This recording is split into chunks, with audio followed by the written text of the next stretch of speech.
Hey, Jim Remley here with eRealEstateCoach.com. What if somebody asks you this question? They call on your listing and they say, hey, you know what? I'm going to represent myself and I don't want your representation. I want you to discount your buyer side commission and I want basically the seller to credit me that at closing. This is a conversation that's happening more and more and more in the marketplace. The question for you is, how do you respond? If you're not prepared, you might not have a great response and you may fumble, and a lot of agents actually end up folding and taking a discounted commission. And in essence, what they end up doing is doing twice the work for half the pay. We don't want to do that. We shouldn't allow buyers to negotiate fees because they're not a part of that fee structure. The seller is the one agreeing to pay the fee. So how do you respond in a way that doesn't scare off the buyer and sounds reasonable to them? So I'm going to give you 3 quick scripts here. Ready? First one is the compensation agreement is with the seller and it's not something we negotiate with buyers. So I'd encourage you, let's make your best offer, and just realize we've had a lot of interest from other buyers.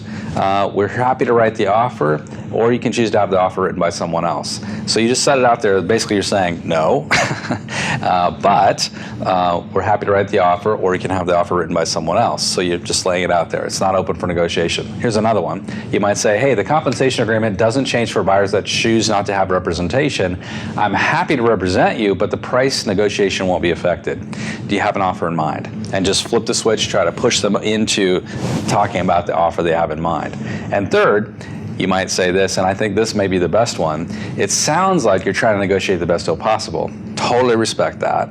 So the compensation agreement we sign with the seller isn't a negotiable item, but here's what I recommend. Make your best offer, and let's see if we can create a win-win. I think we can.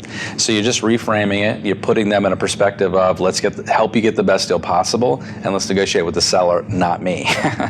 But don't allow yourself to get in that position of negotiating your fees with a buyer who has no authority to negotiate your fees. Say no, take a strong stand, and you got to ask yourself this. When you say no, what's their alternative? No one else has the power to discount the fee except for you and your brokerage. And when you say no, there's no alternative. If they want to buy that house, they're going to have to go through you. You have an exclusive right to sell listing agreement. They have to go through you. They could choose to have another buyer agent represent them, but your fee structure is not going to change. You're not going to do twice the work for half the pay. So there's no upside for you in doing this. There's only downside in my mind. Of course, your conversation, how you're going to respond, should be dictated by your brokerage and your office leader. So definitely have a conversation with them about how you're going to respond to this. But I hope this helps as you're in the field.